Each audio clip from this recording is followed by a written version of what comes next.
Selamat sore Tribuners, Anda sedang menyaksikan live update Tribun News bersama saya Firdananda. Sore ini kan kami sajikan informasi terkini dan menarik untuk Anda yang dilaporkan secara langsung oleh reporter kami di lapangan. Dan inilah live update selengkapnya. Kita ke berita pertama, saudara. Kebakaran melanda kompleks relokasi Pasar Johar, Kota Semarang pada Rabu 2 Februari 2022 malam. Si jago merah meludeskan ratusan kios pedagang di sana. Api diduga muncul dari sebuah kios di Blok F yang kemudian menjalar dan membakar seluruh Blok F dan Blok E. Pemerintah Kota Semarang mengerahkan seluruh mobil pemadam kebakaran untuk memadamkan api di Pasar Johar, relokasi kawasan Masjid Agung, Jawa Tengah. Informasi lebih lengkapnya akan disampaikan oleh rekan jurnalis kami dari Tribun Jateng. Ada Eka Yulianti di sana. Halo, Eka. Halo, Firda. Ya, Eka, bisa Anda informasikan bagaimana saat ini kondisi Pasar Johar relokasi pasca adanya kebakaran tersebut? Ya, Firda, tadi malam, Rabu malam, tepatnya pukul 18.30, Pasar Johar relokasi yang berada di Masjid Agung Jawa Tengah sendiri mengalami kebakaran yang cukup besar. Untuk saat ini sendiri kondisinya cukup ramai, sejumlah kendaraan sendiri keluar masuk karena pedagang maupun masyarakat, pedagang yang masih mendatangi lokasi untuk membersihkan ataupun mengambil barang-barang yang masih bisa diselamatkan, sedangkan masyarakat juga masih banyak masyarakat yang masih menonton, ada pula yang masyarakat yang berbelanja begitu. Kemudian petugas Dinas Kebakaran Kota Semarang juga masih standby di lokasi kejadian, mengingat masih ada kebulan-kebulan asap di beberapa titik yang perlu dilakukan pendinginan karena cukup membahayakan jika tidak segera ditangani. Dan terlihat juga pedagang-pedagang ini mengambil barang-barangnya, kemudian masih meratapi nasibnya, ada juga yang menangis begitu melihat kondisi lapaknya yang terbakar tadi malam. Karena sebagian besar pedagang ini sudah pulang saat terjadi kebakaran, sehingga tidak bisa menyelamatkan barang-barangnya. Demikian, Firda. Eka, total ada berapa kios yang ludes terbakar? Ya, Firda, berdasarkan data dari BPBD Kota Semarang, kios yang terbakar itu ada di Blok E dan Blok F, atau di zona ya, maksud saya zona E dan zona F, di mana dua zona tersebut terdiri dari 16 blok, yang di Blok E sendiri ada 602 pedagang, sedangkan di Blok F ada 566 pedagang. Jadi total ada 1.168 pedagang. Mereka semua yang menempati di Blok E hingga Blok E1 hingga Blok E8, kemudian di Blok F1 sampai dengan Blok F8. Dan data tersebut hingga saat ini masih divalidasi oleh Dinas Perdagangan, mengingat setiap kios di sana belum tidak ada kios yang tidak ditempati atau yang kosong. Ada pula satu pedagang yang memiliki lebih dari satu kios, ya, ada yang 3 dan juga ada yang 2 begitu, Firda. Kemudian apakah sudah diketahui saat ini untuk penyebab kebakaran tersebut? Ya, Firda dan pemirsa, hingga saat ini kami belum mendapatkan informasi lebih lanjut mengenai penyebab kebakaran Pasar Relokasi Johar. Petugas kepolisian sendiri tadi pagi baru melakukan identifikasi dan melakukan pemeriksaan di lokasi kejadian, Firda. Bagaimana kemudian respons dari pemerintah setempat, dan kemarin juga kabarnya Ganjar Pranowo, Gubernur Jawa Tengah juga sempat datang ke lokasi kebakaran ini? Ya, Firda, tadi malam Gubernur Ganjar Pranowo dan juga Wali Kota Semarang sempat mendatangi lokasi kejadian. Sejumlah pedagang juga menangis begitu saat mereka datang, dan bahkan salah satu pedagang juga memeluk Wali Kota Semarang Hendrar Prihadi, curhat gitu apa yang terjadi begitu, karena berdasarkan laporan dari BPBD sendiri, kerugian yang dialami pedagang sendiri untuk barang dagangan itu sampai 7,8 miliar. Sedangkan untuk kerugian bangunan sendiri 3,2 miliar. Ini tentu kerugian yang tidak sedikit ya, sehingga membuat para pedagang sendiri menangis begitu.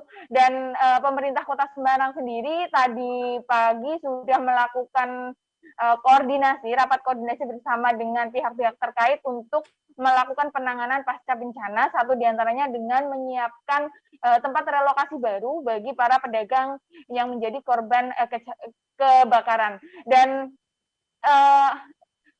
beberapa pedagang yang menjadi korban kebakaran ini memang sudah mendapatkan lapak di Pasar Johar yang baru, dan mereka akan dilakukan percepatan, maksud saya agar segera bisa menempati lapaknya di pasar yang baru, sedangkan para pedagang yang belum mendapatkan lapak ini akan dibangunkan tempat relokasi baru yang di mana Wali Kota Semarang baru menyiapkan beberapa alternatif lokasi, mengingat saat ini kan jumlah pedagang masih dalam pendataan, sehingga lokasi-lokasi alternatif ini nanti akan disesuaikan sesuai dengan luasan yang dibutuhkan untuk tempat relokasi.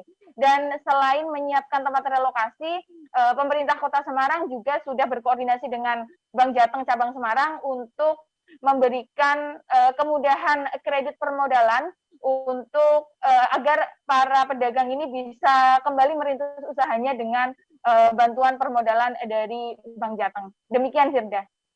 Baik, terima kasih laporannya Eka Yulianti dari Tribun Jateng. Kami tunggu update informasi mengenai kebakaran Pasar Johar nanti. Baik, Tribuners, jurnalis kami tadi juga sudah menghimpun keterangan dari seorang pedagang sembako bernama Daniar. Berikut liputannya untuk Anda. Dia kan pandai berhitungan ke sana, nanti kan jadi api pasti larinya ke sini. Takkanlah ada sebab kayak gini, kan tidak ada apa-apa. Ya kan, orang kemarin dinas saja baru pindahan, baru 2 hari 3 hari kemarin, kenapa sekarang terbakar? Apa perpisahannya harus seperti ini? Ya kan?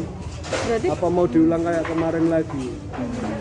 Berarti posisinya Bapak ada di rumah ya Pak, nggak ada di sini ya? Baru masuk di rumah, nunggu buka puasa. Sebelum buka puasa udah ada telepon katanya ada kebakaran di Blok F4, ya udah kita kesini lagi. Sempat menyelamatkan barangnya nggak Pak? Ada Mbak, karena di depan pintu-pintu ini semuanya api, tapi yang dalam belum. Gitu.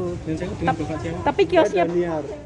Pak, kios umurnya 38. Kiosnya Bapak berarti udah langsung kebakar ya Pak pada saat itu Pak? Saat datang saya Pak? Lihat belum. Masih asap karena di sebelah saya yang terbakar. Agak jauh di pojok kan, ibaratnya kan kita bisa menjangkau kan. Kita punya hitungannya kan dari belakang ke sini, tapi tidak boleh masuk. Di situ ada satu keamanan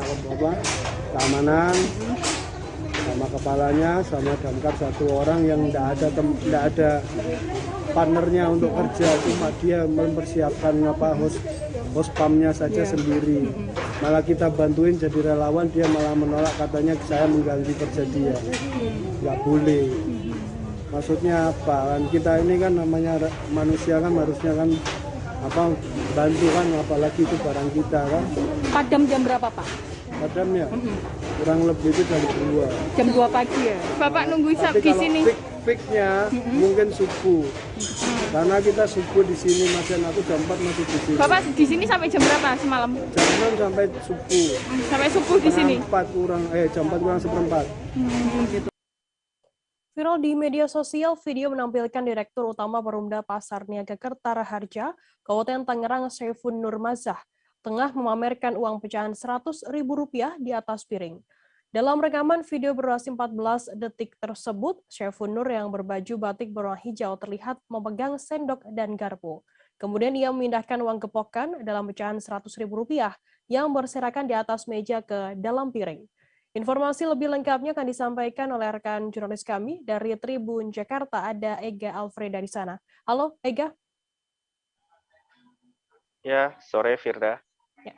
Ega, bisa Anda informasikan apa pembelaan dan alasan Saifun Nur sendiri mengunggah video kontroversi tersebut?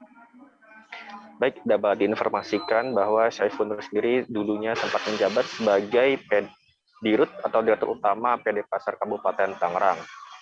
dari pengakuannya, Saiful sendiri pernah mengaku kalau misalnya dia sempat merekam video tersebut hanya untuk bercandaan atau bersunda gurau antar anggotanya, yaitu di PD Pasar Kabupaten Tangerang, juga sebagai peringatan bahwa dinas yang dia naungi tersebut sangat-sangat rentan oleh hadapan, yaitu uang panas. Makanya disebutkan bahwa dia menganalogikan bahwa uang-uang tersebut, gepokan Rp100.000 tersebut ditaruh dalam piring karena layaknya makanan yang sedang panas dan dihangatkan siap untuk disantap oleh warga sekitar. Maka dari itu dia sengaja mengunggah, maksud kami dia sengaja merekam video yang berdurasi 14 detik itu dan sengaja dikirimkan untuk rekan-rekan sejawatnya yang berada di kawasan atau bertugas sebagai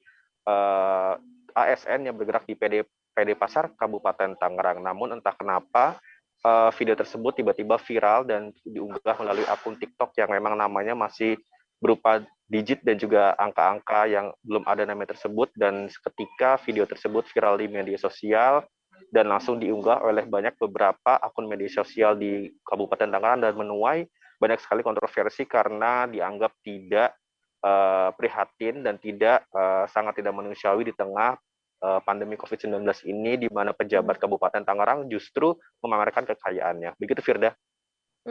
Ega, kapan sebenarnya video tersebut diunggah ke media sosial dan apa saat ini yang dilakukan oleh Syaiful Nur sendiri setelah video tersebut viral di media sosial? Baik, dapat diinformasikan kalau Saiful ini mengaku bahwa video tersebut ia sengaja rekam pada tahun 2020, pada tepatnya bulan April. Namun kenyataannya video tersebut telah viral dan telah diunggah beberapa waktu lalu, dan ia mengaku bahwa ia tidak tahu alasan dan siapa yang aslinya mengunggah video tersebut, sehingga dirinya sekarang terpaksa atau secara sukarela harus mundur dari jabatannya sebagai Direktur Utama PD Pasar Kabupaten Tangerang. Begitu, Firda. Ega, kemudian apa langkah yang diambil oleh pemerintah setempat, Bupati Tangerang sendiri terkait adanya ASN tersebut yang memamerkan uang gepokan ini? Baik, Bupati Tangerang Ahmed Zaki Iskandar secara tegas mengatakan bahwa Dirut PD Pasar Kabupaten Tangerang telah dicopot dan dibebas tugaskan dari jabatannya dan juga sebagai ASN Kabupaten Tangerang. Begitu juga yang dilakukan dan dikatakan oleh Sekda Kabupaten Tangerang Muhammad Maisal Rasid bahwa Dirut akan segera diganti, dan saat ini jabatannya dari Syaiful sendiri sudah dicopot sehingga pihaknya masih mencari dan juga mencari PLT dari Dirut PD Pasar Kabupaten Tangerang tersebut. Namun hingga hari ini, hari Kamis 3 Februari 2022, Tribun Jakarta belum mendapatkan nama pengganti atau PLT dari Dirut PD Pasar Kabupaten Tangerang. Begitu, Firda.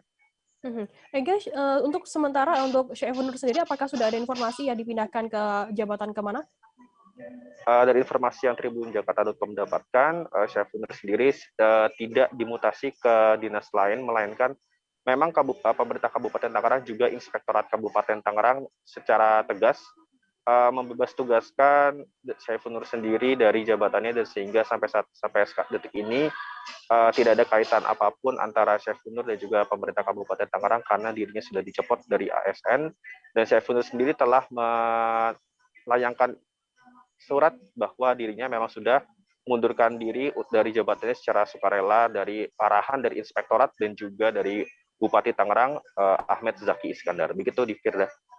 Baik, terima kasih rekan jurnalis dari Tribun Jakarta Ega Alfreda atas laporan Anda. Selamat bertugas kembali. Kita beralih ke informasi selanjutnya, Saudara.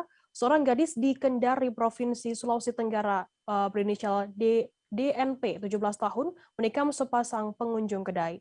DNP menikam seorang perempuan berinisial ECP, 22 tahun, dan AIK pada Selasa 1 Februari sekira pukul 10 malam waktu Indonesia Timur. Peristiwa itu terjadi di kedai kopi Jalan Brigjen M. Yunus, Kelurahan Bende, Kecamatan Kadia, Kota Kendari, Provinsi Sultra. Informasi lebih lengkapnya akan disampaikan oleh rekan jurnalis kami dari Tribun News Sultra, ada Fadli Aksar. Halo Fadli. Ya, halo Firda. Ya. Halo Triwuni. Fadli, bisa Anda informasikan bagaimana untuk kronologi penikaman sepasang pengunjung kedai kopi tersebut? Ya, baik. Seorang gadis di Kota Kendari, Provinsi Sulawesi Tenggara berinisial DNP berusia 17 tahun menikam dua orang pengunjung salah satu kedai kopi di Jalan Brigjen M. Kelurahan Pende, Kecamatan Gajah, Kota Kendari, Provinsi Sulawesi Tenggara pada Selasa malam 1 Februari 2022. Kejadian bermula saat DNP berjanjian dengan adik korban ECP, yakni berinisial LP, untuk bertemu di salah satu kedai di Kota Kendari tersebut. DNP kemudian datang lebih dulu dan menunggu kedatangan ELP sendiri. Namun beberapa saat ELP kemudian datang bersama rekannya yang merupakan korban. Tak lama kemudian keduanya pun tiba, namun ELP ini meminta pelaku untuk keluar dari kedai tersebut. Namun pelaku sendiri tak mau keluar karena nampaknya korban dan adiknya ini membawa banyak orang atau berombongan sekitar 6-7 orang. Selanjutnya karena pelaku tak mau keluar dari kedai, kemudian korban bersama adiknya datang langsung menemui sendiri tersangka DNP ini. Kemudian terjadilah aksi perkelahian di mana tersangka DNP dikeroyok oleh korban ECP dan adiknya LP. Tiba-tiba sontak tersangka sendiri langsung mengeluarkan pisau dari pinggangnya dan langsung melakukan penikaman terhadap korban ECP. Akhirnya korban ECP kemudian mengalami luka di bahu sebelah kanan, kemudian di pinggul dan di bahu sebelah kanan. Peristiwa itu kemudian sempat dilerai oleh salah satu pengunjung berinisial AIK. Namun saat itu AIK ini juga menjadi korban karena terkena tusukan dari tersangka DNP sendiri. Kemudian korban AIK ini merupakan seorang laki-laki terkena mengalami luka di bagian dada sebelah kiri dan lengan sebelah kiri. Kedua korban tersebut kemudian dilarikan ke rumah sakit. Begitu, Firda. Apa yang membuat pelaku ini nekat membunuh korban ini? Ya, pelaku sendiri melakukan penganiayaan, namun korban tidak meninggal, hanya mengalami luka. Awalnya peristiwa ini menurut Kapolsek Baruga, Kompol Urfa Lomansyah, peristiwa dipicu oleh masalah pribadi kedua antara tersangka dan korban. Sebenarnya ini adalah masalah antara adik tersangka dan adik korban sendiri. Masalahnya adalah saling bully atau saling ejek di media sosial sehingga mereka berupaya untuk mempertanyakan masalah itu dan meminta bertemu di sebuah kedai kopi. Namun masalah kunjung selesai sehingga terjadi aksi perkelahian itu. Begitu sih, Pak. Bagaimana untuk saat ini perkembangan dari pihak penyelidikan pihak kepolisian sendiri? Ya baik, setelah peristiwa penikaman itu kemudian polisi datang langsung melakukan menangkap atau mengamankan tersangka DNP di kedai kopi tersebut. Setelah mengamankan, polisi kemudian melakukan interogasi dan melakukan olah tempat kejadian perkara. Polisi juga memasang garis tanda larangan atau garis polisi untuk mengamankan lokasi kejadian. Kemudian tersangka DNP kemudian dibawa atau digelandang ke Mapolsek Baruga untuk dimintai keterangan lebih lanjut. Namun DNP sendiri kabar yang saya himpun bahwa dia kemudian melakukan pelaporan balik terhadap dua korban penikaman, yakni ECP dan ELP, karena dirinya dan orang tua tersangka sendiri tidak terima dianiaya dan dikeroyok oleh kakak beradik tersebut. Saat ini kedua kakak beradik itu ikut ditahan, kemudian tersangka ECP DNP ini kemudian juga sampai saat ini masih dalam penahanan dalam untuk menjalani pemeriksaan di Mapolsek Baruga, Kota Kendari. Ya, terima kasih rekan jurnalis dari Tribun News Ultra, Fadli Aksar, atas laporan Anda. Dan tadi Tribuners, Fadli juga sudah menghimpun keterangan dari Kompol Urfah Lomansyah, Kapolsek Baruga. Berikut liputannya untuk Anda. Rekan terkait kejadian semalam teman yang di kafe Tikungan, jadi adanya kesalahpahaman antara pelaku dengan korban, berawal dari kesalahpahaman. Setelah itu karena pelaku ini melihat korban itu ada beberapa orang dengan temannya, sehingga pelaku mengambil pisau yang ada di sekitaran situ dan melemparnya di bagian badannya. Nah, saat terjadi komunikasi melalui WhatsApp antar mereka, setelah itu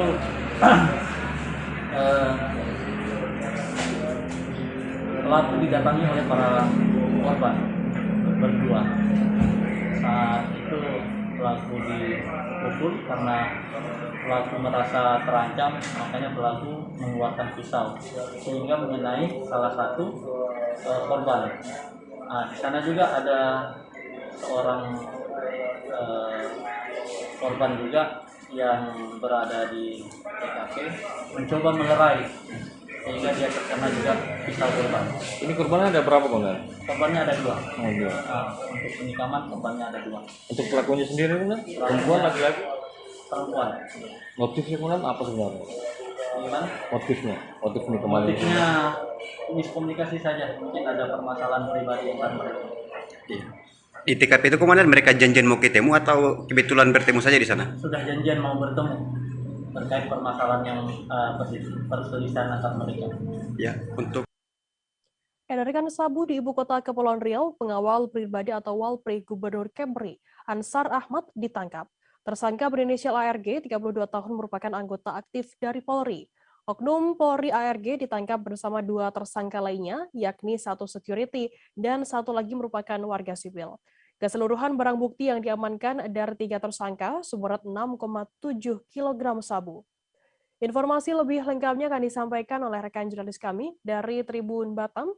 Ada Beres Lumban Tobing di sana. Halo, Beres.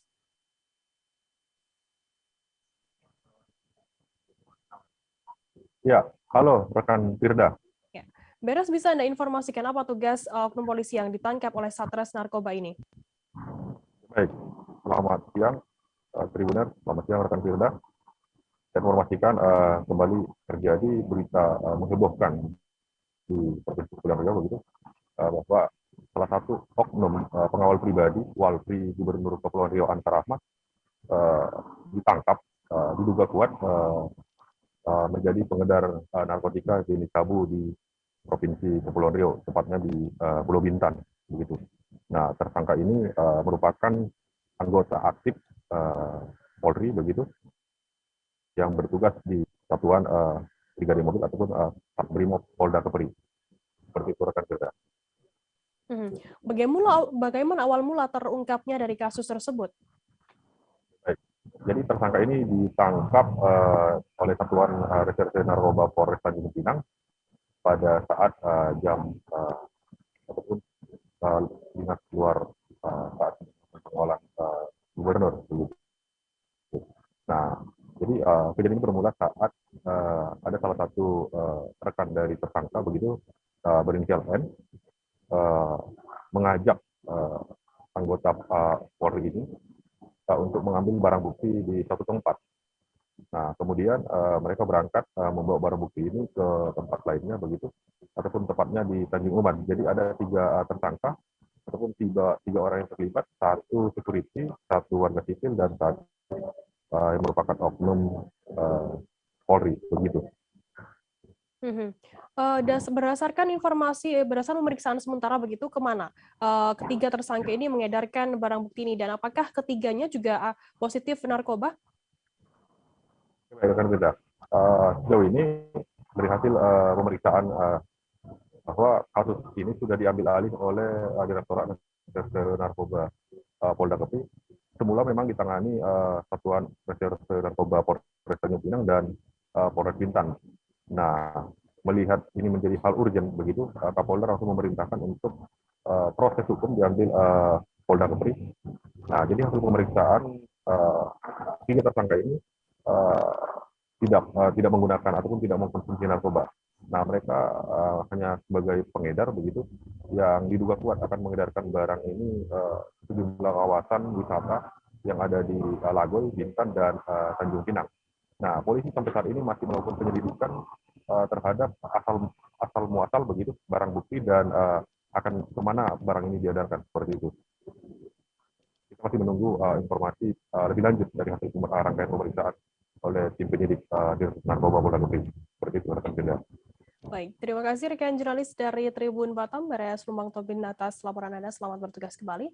Dan tadi Tribuners Beres juga sudah menghimpun keterangan dari Kabid Humas Polda Kepulauan Riau, Golden Heart, Kombes Pol Hari Golden Heart. Berikut liputannya untuk Anda. Kasus ini berawal dari pengungkapan Sat Narkoba Polres Tanjung Pinang pada tanggal 23 Januari yang lalu, ya, di mana Sat Narkoba Polres Tanjung Pinang berhasil mengamankan 1 orang tersangka inisial M. Bersama tersangka inisial M ini juga ikut diamankan narkotika jenis sabu seberat 1,6 kg. Kemudian dilakukan pengembangan bahwa saudara M ini sebelumnya sempat mengambil barang bukti narkotika jenis sabu lainnya yang tergeletak di pinggir pantai Resort Plumet, di mana tersangka M ini mengajak tersangka oknum Walpri yaitu ARG untuk mengambil. Kedua tersangka ini dengan menggunakan kendaraan milik oknum Walpri ARG ini mengambil barang bukti narkotika yang tergeletak di pinggir pantai Resort Plumet. Kemudian pada malam itu juga kedua tersangka ini menuju kediaman tersangka ketiga DTP yang berada di wilayah Tanjung Uban, di mana saudara ARG menitipkan 5,1 kg sabu di rumah DTP. Oleh karena itu penyidik langsung menuju ke kediaman DTP dan saudara Direktorat Narkoba Polda Kepulauan Riau. Terkait dengan adanya keterlibatan oknum anggota, tentu ini sebuah tindakan yang sangat tercela, dan Bapak Kapolda Kepri akan memberikan tindakan setegas-tegasnya, yaitu berupa pemidanaan dan pemecatan. Aksi pencurian terjadi di Kota Metro pada Selasa 1 Februari malam. Maling membobol toko busana di Metro Pusat dan menggodol uang 32 juta rupiah. Dan pagi harinya pencurian juga terjadi di sebuah toko di Metro Utara. Pelaku membawa kabur sebuah tas dari meja kasir berisi uang puluhan juta rupiah. Informasi lebih lengkapnya akan disampaikan oleh rekan jurnalis kami dari Tribun Lampung, ada Indra Simanjuntak di sana. Halo Indra.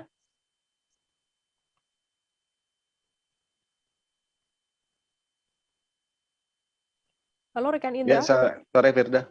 Ya. Indra, bisa Anda informasikan bagaimana kronologi pencurian uang 32 juta rupiah di toko busana di Metro Pusat ini? Ya, baik Firda dan Tribun News. Dari informasi yang kami terima di tempat kejadian perkara atau TKP, aksi pencurian di toko busana milik Haji Joni yang terletak di Jalan Imam Bonjol, Metro Pusat, Kota Metro ini terjadi antara Selasa malam hingga Rabu dini hari kemarin, atau tepatnya antara pukul 21 hingga 2 dini hari waktu Indonesia Barat, Firda. Nah, dari keterangan korban atau laporan kepada kepolisian, uang yang dicuri itu senilai 32 juta dari dalam laci kasir toko busana. Demikian, Firda. Kemudian bagaimana juga kronologi pencurian di toko lain yang di hari yang sama, apa saja yang hilang? Ya, betul sekali. Jadi selain aksi pencurian di Metro Pusat, aksi pencurian juga terjadi di Metro Utara, tepatnya di toko milik Astuti di Jalan Dr. Sutomo itu pada pagi harinya sekitar pukul 9 waktu Indonesia Barat. Nah, dari laporan korban kepada kepolisian, pencurian ini terjadi saat tokonya baru buka, di mana istri korban itu sedang masak di dalam rumah yang berada di belakang toko, sementara suaminya sedang mengeluarkan mobil dari dalam rumah. Kemudian dari laporan mereka juga ada seorang pemuda yang hendak membeli sesuatu di toko, cuman ketika ditanya, tak lama dari itu pemuda itu langsung melarikan diri dari toko. Sementara pemilik baru sadar ketika mengecek kasir yang ternyata uang senilai 25 juta berhasil dibawa oleh pemuda atau terduga pelaku tersebut, Firda. Kemudian Indra, apa yang dilakukan tindak lanjut yang dilakukan oleh pihak kepolisian sendiri terkait 2 kasus pencurian di hari yang sama ini? Ya, baik Firda, dari informasi yang kami terima, semalam satu pelaku pencurian di toko busana dengan kerugian 32 juta itu berhasil diamankan aparat Polres Metro. Satu pelaku berinisial RM, berusia 20 tahun, ditangkap berdasarkan CCTV yang ada di dalam toko. Berdasarkan keterangan Kasat Reskrim Polres Metro AKP Firmansyah, ternyata pelaku ini atau RM ini merupakan warga sekitar sehingga dikenal oleh korban dan saksi-saksi lainnya. Dari tangan tersangka, polisi mendapatkan uang atau barang bukti senilai 27 juta, sementara 5 juta telah dibelikan handphone oleh pelaku. Sementara untuk pencurian di Metro Utara atau di toko milik Astuti sampai saat ini masih dalam penyelidikan oleh aparat kepolisian. Demikian, Firda. Baik, terima kasih rekan jurnalis dari Tribun Lampung, Indra Simanjuntak atas laporan Anda. Selamat bertugas kembali. Tribuners, kita akan jeda sejenak, tetaplah di Live Update. Oke, apa kabar Bang Aris di sini untuk strateginya? Kalau saya sendiri di Jumit 37 ini yang semalam baru mulai, saya udah sebenarnya aku nggak ngerasa itu penangkapan atau penggerebegan atau apapun itu, karena gini loh, posisinya aku kriteria. Jadi kita mengenal disebut dengan stroke yang tidak berdarah dengan stroke yang berdarah. Stroke yang tidak berdarah itu biasanya ditandai dengan adanya penyumbatan. Kalau itu terjadi di sini mungkin pikirnya tidak ke situ kali ya, tapi kalau di Korea atau di Kamboja itu ada beberapa paper yang saya itu Mas, ya, dulunya tukang koran. Oh gitu ya. Tukang koran. Ya, saya baca itu Pak. Tuh kan pernah baca kan? Ya. Jadi kalau saya jadi tanggam itu udah bersyukur banget. Si anak ini dijadikan sebagai tersangka begitu. Ya, kalau ini kita bicara yang di luar kasus Kebun Ombol ya. Dengan nama hujan shower, di mana terdapat batas jelas antara daerah hujan dan tidak hujan yang biasanya terjadi pada fase awal mature stage atau tahap berbahaya itu Kang. Jadi mulai artinya terjadinya perlembekan. Nah itu untuk penetrasi akan sulit gitu ya. Dok, saya ini menurut saya memang tidak mudah, bukan urusan tanah diambil. Kalau misalnya Amerika Serikat sekarang, Rasulullah mengatakan dalam sebuah hadis bahwa berpuasa di 6 hari Syawal itu. Oke, apa kabar Bang Aris di sini untuk strateginya? Kalau saya sendiri di Jumit 37 ini yang semalam baru mulai, saya udah sebenarnya aku nggak ngerasa itu penangkapan atau penggerebegan atau apapun itu, karena gini loh, posisinya kriteria. Jadi kita mengenal disebut dengan stroke yang tidak berdarah dengan stroke yang berdarah. Stroke yang tidak berdarah itu biasanya ditandai dengan adanya penyumbatan. Kalau itu terjadi di sini mungkin pikirnya tidak ke situ kali ya, tapi kalau di Korea atau di Kamboja itu ada beberapa paper yang saya itu Mas, ya, dulunya tukang koran. Oh gitu ya. Tukang koran. Ya, saya baca itu Pak. Tuh kan pernah baca kan? Ya. Jadi kalau saya jadi tanggam itu udah bersyukur banget. Si anak ini dijadikan sebagai tersangka begitu. Ya, kalau ini kita bicara yang di luar kasus Sebongombo ya, dengan nama hujan shower, di mana terdapat batas jelas antara daerah hujan dan tidak hujan yang biasanya terjadi pada fase awal mature stage atau tahap berbahaya dewasa. itu Kang. Jadi mulai artinya terjadinya perlembekan. Nah itu untuk penetrasi akan sulit gitu ya. Dok, saya ini menurut saya memang tidak mudah, bukan urusan tanah diambil. Kalau misalnya Amerika Serikat sekarang, Rasulullah mengatakan dalam sebuah hadis bahwa berpuasa di 6 hari Syawal itu. Oke, apa kabar Bang Arifki di sini untuk strateginya? Kalau saya sendiri di Gimik 37 ini yang semalam baru mulai, saya udah Sebenarnya aku nggak ngerasa itu penangkapan atau penggerebegan atau apapun itu. Karena gini loh, posisinya aku kriteria. Jadi kita mengenal disebut dengan stroke yang tidak berdarah dengan stroke yang berdarah. Stroke yang tidak berdarah itu biasanya ditandai dengan adanya penyumbatan. Kalau itu terjadi di sini mungkin pikirnya tidak ke situ kali ya. Tapi kalau di Korea atau di Kamboja itu ada beberapa paper yang Saya itu Mas, dulunya tukang koran. Oh gitu ya. Tukang koran. Ya, saya baca itu Pak. Tuh kan, pernah baca kan? Ya. Jadi kalau saya jadi tanggam itu udah bersyukur banget. Si anak ini dijadikan sebagai tersangka begitu. Ya, kalau ini kita bicara yang di luar kasus Sebongombo ya, dengan nama hujan shower, di mana terdapat batas jelas antara daerah hujan dan tidak hujan yang biasanya terjadi pada fase awal mature stage atau tahap berbahaya dewasa. itu Kang. Jadi mulai artinya terjadinya perlembekan. Nah itu untuk penetrasi akan sulit gitu ya. Dok, saya ini menurut saya memang tidak mudah, bukan urusan tanah diambil.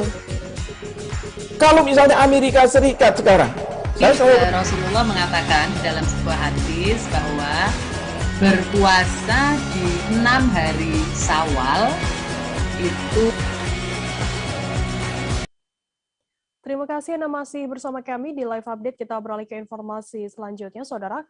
Sebuah jembatan gantung yang dibangun oleh Yayasan Darut Tauhid Peduli Bersama Yayasan Bakri Amanah di Desa Baru, Kecamatan Batu Benawa, Kabupaten Hulu Sungai Tengah, Kalimantan Selatan, masih berdiri kokoh meski wilayah tersebut dilanda banjir. Jembatan yang diberi nama Merah Putih atau Jembatan Aagim tersebut luput dari banjir karena pembangunannya sudah memperhitungkan ketinggian air sungai maksimal. Informasi lebih lengkapnya akan disampaikan oleh rekan jurnalis kami dari Banjarmasin Pos, ada Hanani di sana. Halo Hanani. Halo, selamat sore Firda. Hanani, bisa Anda informasikan kapan jembatan Aagim tersebut dibangun dan apa yang melatar belakangi pembangunan jembatan gantung tersebut? Baik, selamat sore Firda, selamat sore Tribuners. Banjir besar kedua pada 28 November 2021 yang lalu tuh kembali merusak jembatan di sejumlah desa di wilayah Kecamatan Batu Benawa dan Hantakan, Kabupaten Hulu Sungai Tengah. Namun jembatan gantung yang dibangun oleh Yayasan Darut Tauhid Peduli Bersama Yayasan Bakri Amanah di Desa Baru, Kecamatan Batu Benawa, Kabupaten Hulu Sungai Tengah, Kalimantan Selatan itu masih berdiri kokoh. Jembatan yang diberi nama Jembatan Merah Putih itu atau biasa disebut warga setempat dengan Jembatan Aagim dibangun selama Agustus 2021 dan diresmikan pada 18 Agustus 2021. Peresmian dilakukan oleh Kiai Haji Abdullah Gimnastiar atau Aagim yang hadir pada saat itu secara virtual bersama pihak Yayasan Bakri Amanah yang juga support pembangunan jembatan tersebut. Saat itu peresmian juga dilakukan oleh Wakil Bupati Hulu Sungai Tengah, Haji Mansa Sabri, disaksikan masyarakat setempat. Demikian, Firda. Mengapa jembatan gantung Merah Putih ini masih bisa berdiri kokoh saat Sungai Benawa di desa tersebut berkali-kali meluap hingga terjadi banjir? Baik, jembatan tersebut luput dari banjir karena pembangunannya sudah memperhitungkan ketinggian air sungai maksimal. Jadi saat air meluap dan saat itu menyebabkan banjir bandang pertama pada Januari 2021 yang lalu, seluruh infrastruktur jembatan di sejumlah desa termasuk Desa Baru ini rusak. Sebagai antisipasi, jembatan yang dibangun santri serbaguna atau satguna dari Yayasan Darut Tauhid bersama masyarakat tersebut dibuat lebih tinggi sekitar 1,5 meter dari ketinggian saat banjir bandang. Adapun panjang jembatan sendiri itu sekitar 100 meter dengan lebar 120 cm. Firda. Kemudian apa sebenarnya pentingnya jembatan tersebut bagi masyarakat di Desa Baru ini?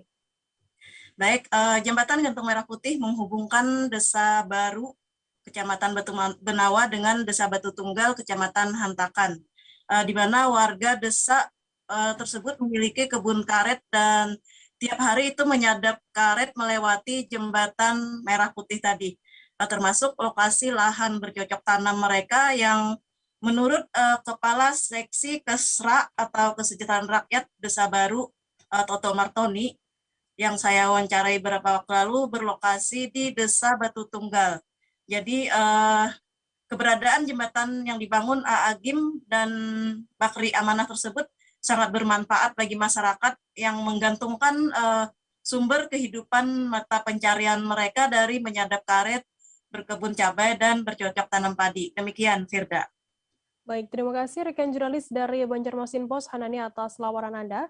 Dan tadi Tribuners, Hanani juga sudah menghimpun keterangan dari Toto Martoni, Kasih Kesra Desa Baru, Kecamatan Batu Benawa. Berikut liputannya untuk Anda. Dulu, Pian aparat desa sebagai apa? Sebagai Kasih Kesra Desa Baru. Kasih Kesejahteraan Desa Baru Waki lah. Iya. Kecamatan Batu Benawa, Kabupaten Hulu Sungai Tengah, Kalimantan Selatan. Sangat membantu, Bu. Artinya kami sebagai aparat desa serta mewakili masyarakat Desa Baru dan desa yang lainnya yang ikut melintasi jembatan ini sangat terbantu dan alhamdulillah masih kokoh berdiri. Walaupun ada banjir susulan kemarin November 2021 kemarin lah. Iya. Yang ketinggiannya memang cukup tinggi walaupun ibaratnya lebih parah banjir bandang Januari lalu. Iya. Oke. Terus tuh selain kebun karet ke karet tadi nyadap karet digunakan dia untuk ke sawah tuh di mana lokasinya? Artinya kita di sini ada hutan pantai. Artinya hutan pantai yang biawak. Itu ada persawahan cukup luas, jadi masyarakat Sadebatu serta banyak yang berkebun, artinya perkebunan sayur-sayuran seperti lombok dan lainnya, itu sangat membantu juga. Jadi keberadaan jembatan ini sangat penting, walaupun kan sifatnya cuma jembatan perintis yang kapasitasnya kemarin berapa? 3 orang. 3 orang gitulah, tapi ya alhamdulillah. Kemarin ada 3 jembatan loh yang putus setelah banjir itu. Iya. Ada jembatan satunya, ini jembatan berapa ini? Ini jembatan 2. Jembatan satunya di RT 7. RT 7 dan sekarang ada lagi jembatan yang dibangun lagi oleh siapa? Bisa dijelaskan? Jembatan 3-nya. Jembatan 3 dibantu oleh SCTP Perduri bersama Indosiar. Nah, tahap pembangunannya sudah. Kepala Badan Nasional Penanggulangan Terorisme atau BNPT Komjen Boy Rafli Amar mengklaim ratusan pondok pesantren yang terafiliasi jaringan teroris. Hal itu diungkapkan dalam rapat dengar pendapat atau RDP dengan Komisi 3 DPR RI pada Selasa 25 Januari lalu. Pondok pesantren yang disebutkan Boy terafiliasi dengan jaringan teroris termasuk Jamaah Ansharut Daulah atau JAD. Boy Rafli bersama jajaran BNPT kemudian mendatangi Gedung Majelis Ulama Indonesia atau MUI Pusat pada Kamis 3 Februari. Informasi lebih lengkapnya akan disampaikan oleh rekan jurnalis kami dari tribunnews.com, ada Franciscus Adiyuda di sana. Halo, Frans. Halo, Firda. Ya. Frans, bisa Anda informasikan kehadiran Kepala BNPT ke Gedung MUI dalam rangka apa?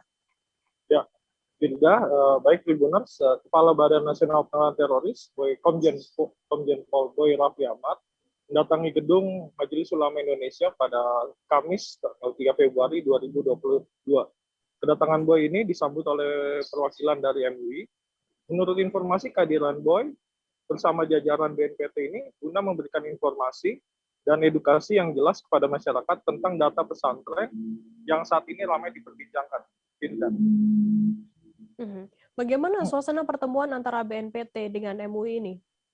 Ya baik, Firda. Pertemuan antara BNPT dengan MUI ini berlangsung secara tertutup. Jadi awak media tidak diperkenankan untuk masuk ke ruangan yang berada di lantai 4. Pertemuan tersebut berlangsung sekitar 2 jam. Demikian, Firda. Frans, lalu apa saja yang dibicarakan oleh kedua pihak ini dalam pertemuan tersebut? Ya, usai pertemuan, Kepala BNPT Boy Rafli menjelaskan bahwa hari ini melakukan diskusi dengan MUI serta membahas data pesantren yang membuat ramai belakangan ini. Dalam kesempatan itu juga, Komjen Pol Boy Rafli Amar menyampaikan permintaan maafnya kepada MUI karena pihaknya menggunakan bahasa yang tidak tepat.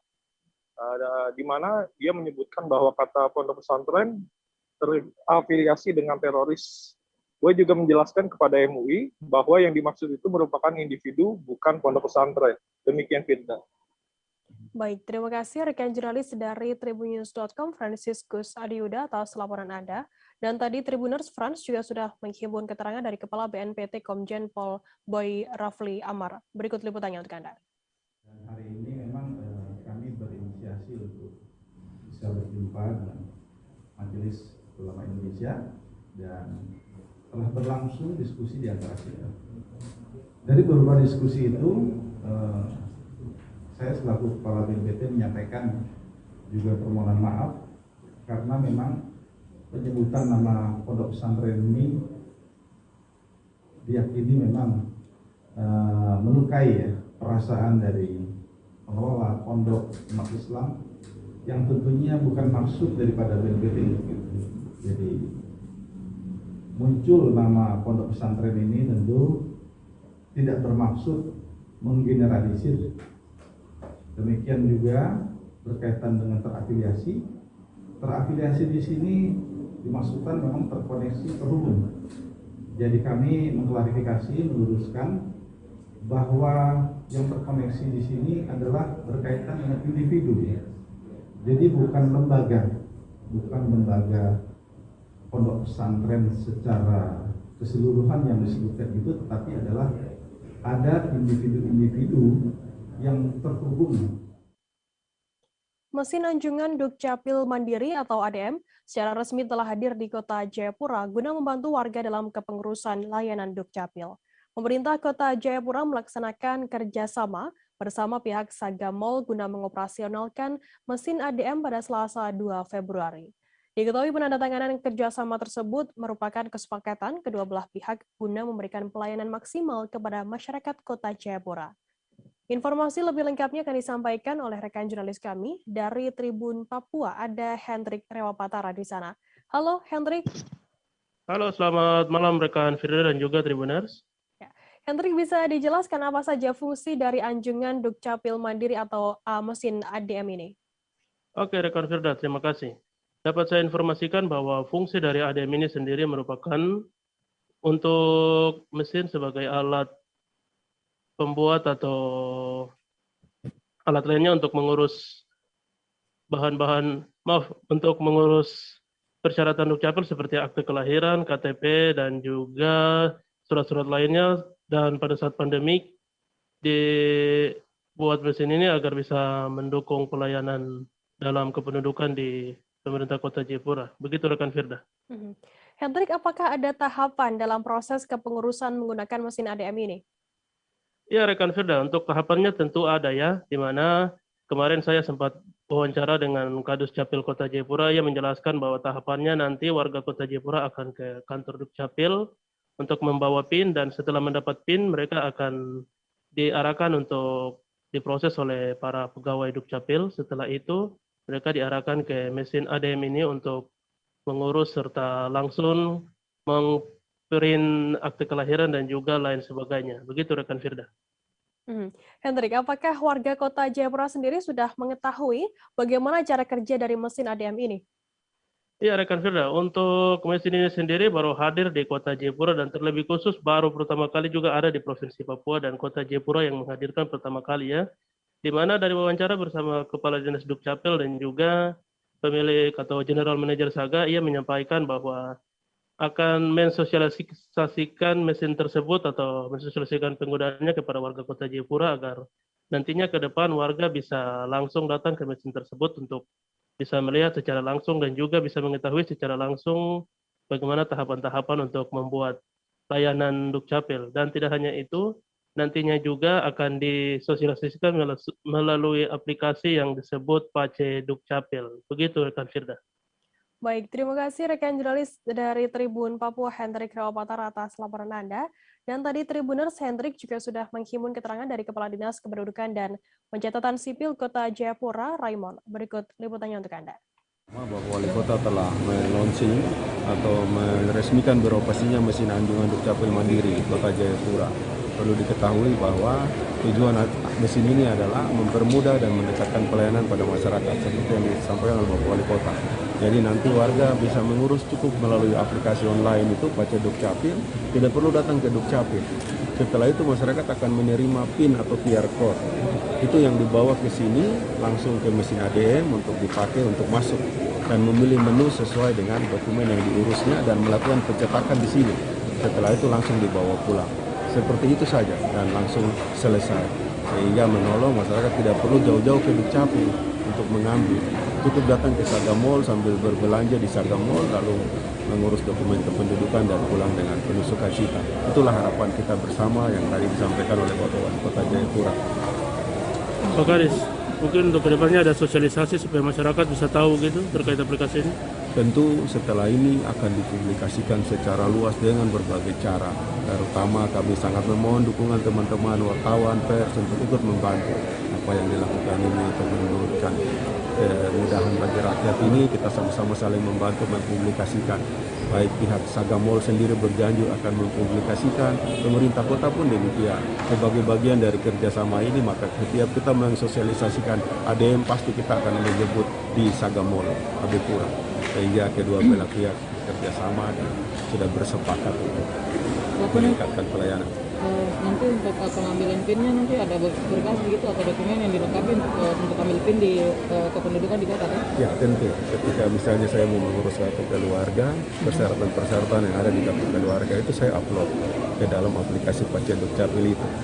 Lalu nanti pegawai di Dukcapil mendownload, memeriksa kelengkapannya, kalau sudah oke diproses di SIAK database kependudukan.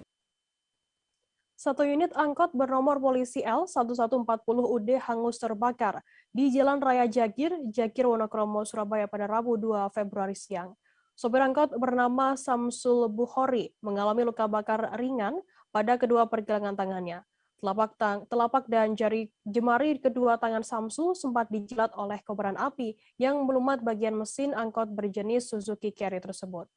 Informasi lebih lengkapnya akan disampaikan oleh rekan jurnalis kami dari Tribun Jatim, ada Luhur Pambudi yang akan melaporkannya langsung. Halo, Luhur. Halo, sore Firda. Ya, Luhur bisa diinformasikan bagaimana untuk kronologi awal kebakaran angkot tersebut? Ya, untuk insiden angkot terbakar yang terjadi pada hari Rabu, yang terjadi di kawasan Jalan Raya Jagir, Wonokromo, jadi angkot yang terbakar itu adalah angkot yang berasal dari mobil Suzuki Carry ya bernomor L1140UD yang memang kronologi awalnya adalah sebagaimana disampaikan oleh korban atau sopir yang juga menjadi korban luka ringan ya, itu adalah memang semula trayek angkot yang melaju dari arah kawasan Surabaya Timur menuju ke Surabaya Selatan melintasi Jalan Raya Jagir itu mendadak mogok ketika tiba di kawasan jalan tersebut. Dan kemudian si sopir berusaha untuk melakukan pengecekan terhadap kondisi mesin yang mengalami trouble itu yang mendadak mati dengan cara membuka bagian jok di kabin kemudi dilepas dan kemudian dilakukan serangkaian mekanisme pengecekan dan kemudian si korban berusaha untuk menyalakan mesin dalam keadaan jok masih terbuka dan mendadak muncul percikan api yang kemudian api tersebut membesar dan menyambar beberapa benda interior di dalam mobil angkot itu dan membesar dan akhirnya melumat keseluruhan bodi mobil semacam itu. Selain sopir yang terluka begitu, apakah juga ada korban lain yang mungkin penumpang yang juga mengalami luka ataupun meninggal dunia di lokasi kejadian? Ya, terkonfirmasi berdasarkan pantauan di lokasi dan membaca data rekap penyelidikan dari pihak kepolisian, tidak ada korban jiwa akibat insiden tersebut hanya korban luka ringan, yaitu si sopir yang juga mengalami luka ringan ya pada pergelangan tangannya. Memang kedua tangan, telapak tangan dari korban ini karena saat itu sedang memegang beberapa komponen di bagian mesin. Kemudian api begitu cepat menyambar dan membesar, tapi untungnya korban berhasil menyelamatkan diri, berlari menjauh sebelum kobaran api menjilat berbagai macam material yang mudah terbakar di dalam angkot tersebut dan akhirnya melahap ke semua bodi. Jadi terkonfirmasi hanya korban luka ringan saja, tapi korban sudah mendapat pertolongan medis hanya berselang beberapa menit ketika insiden tersebut dilaporkan ke pihak Comment Center Pemkot Surabaya. Korban mendapat penanganan medis dari pihak PMI Kota Surabaya dan Dinkes Surabaya untuk langsung dilakukan mekanisme diperban ya tangannya. Dan ternyata ketika dilakukan medical check up di tempat, korban tidak terlalu riskan atau tidak sampai harus dirujuk ke rumah sakit terdekat. Macam itu. Berada. Baik, terima kasih rekan jurnalis dari Tribun Jatim, Luhur Pamudi atas laporan Anda. Dan tadi Tribuners Luhur juga sudah menghimpun keterangan dari seorang korban bernama Abdul Kori. Berikut liputannya untuk Anda. Apanya Pak? Yang rusak apanya Pak? Mogok Pak, terus mati, jalan tuh terus mati gitu lah. Terus buka cok, nah buka cok baru gitu coba starter langsung meken nih Pak. Buang api ya Pak ya? Ini mogoknya tiba-tiba atau gimana? Mati gitu lah Pak. Terus ada mati. penumpang nggak tadi Pak? Ada penumpang? Ada tapi turun Pak. Turun. Nggak apa-apa penumpangnya Pak ya? Nggak apa-apa turun, sebelum kobong lep turun Pak. Jadi Bapak terluka di tangan ini kenapa Pak? Kene Pak. Pegang seger ya? Enggak, cok kan diturunkan gitu Pak. Kena anu keret. Enggak, kena makan langsung kena jadi satu gelegus.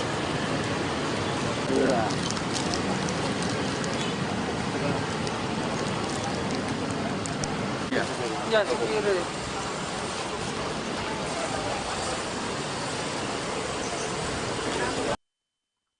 Dari Jawa Timur kita beralih ke Sulawesi Selatan, Saudara.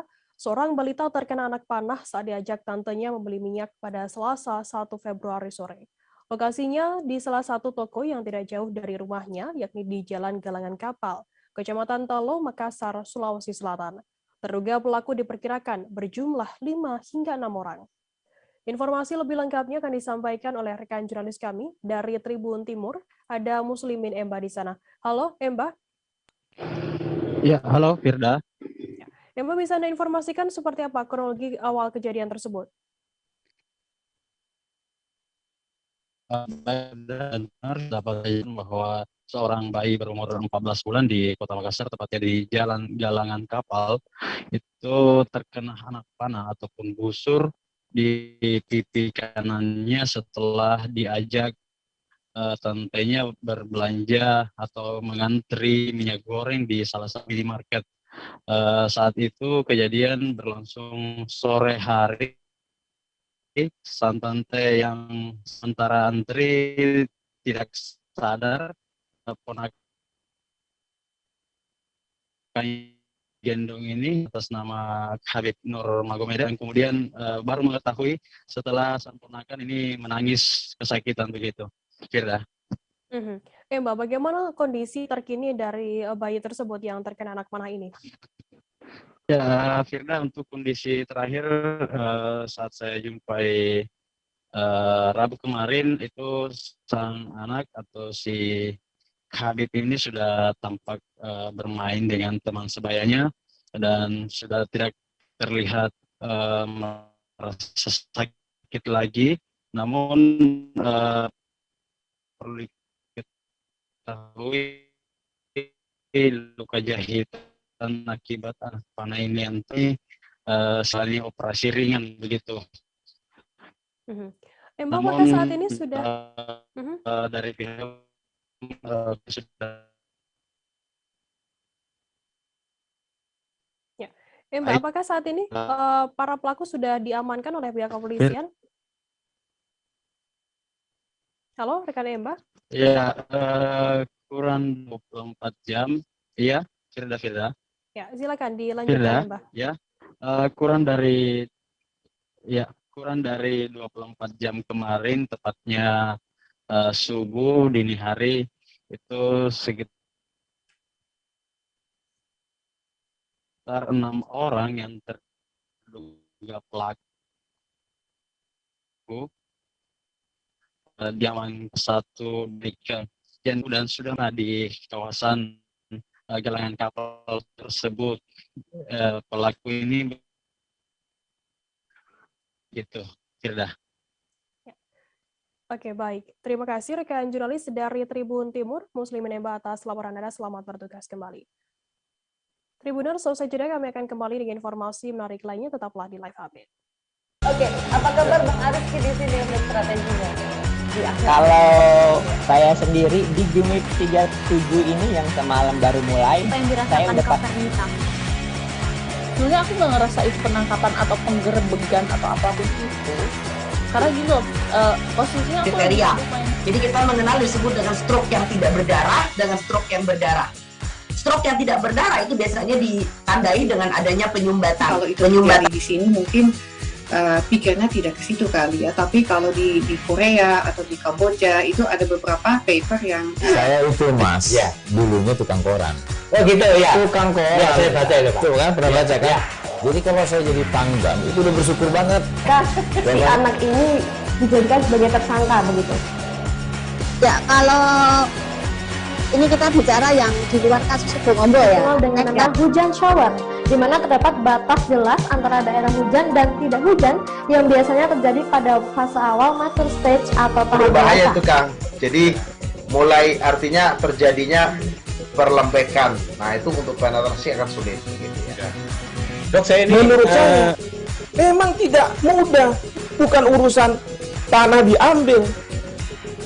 Kalau misalnya Amerika Serikat sekarang, Rasulullah mengatakan dalam sebuah hadis bahwa berpuasa di 6 hari Syawal itu. Oke, apa kabar Bang Ariski di sini untuk strateginya? Kalau saya sendiri di Jumip 37 ini yang semalam baru mulai, saya udah sebenarnya aku nggak ngerasain penangkapan atau penggerebegan atau apapun itu. Karena gini loh, posisinya aku kriteria. Jadi kita mengenal disebut dengan stroke yang tidak berdarah dengan stroke yang berdarah. Stroke yang tidak berdarah itu biasanya ditandai dengan adanya penyumbatan. Kalau itu terjadi di sini mungkin pikirnya tidak ke situ kali ya. Tapi kalau di Korea atau di Kamboja itu ada beberapa paper yang saya itu Mas, ya, dulunya tukang koran. Oh gitu ya. Tukang koran. Ya, saya baca itu Pak. Tuh kan pernah baca kan? Ya. Jadi kalau saya jadi pangdam itu udah bersyukur banget. Si anak ini dijadikan sebagai tersangka begitu. Ya, kalau ini kita bicara yang di luar kasus Bongombo ya. Dengan nama hujan shower, di mana terdapat batas jelas antara daerah hujan dan tidak hujan yang biasanya terjadi pada fase awal mature stage atau tahap berbahaya dewasa. itu Kang. Jadi mulai artinya terjadinya perlempekan. Nah itu untuk penetrasi akan sulit gitu ya. Dok, saya ini menurut saya memang tidak mudah, bukan urusan tanah diambil. Kalau misalnya Amerika Serikat sekarang, Rasulullah mengatakan dalam sebuah hadis bahwa berpuasa di 6 hari Syawal itu. Oke, apa kabar Bang Ariski di sini untuk strateginya?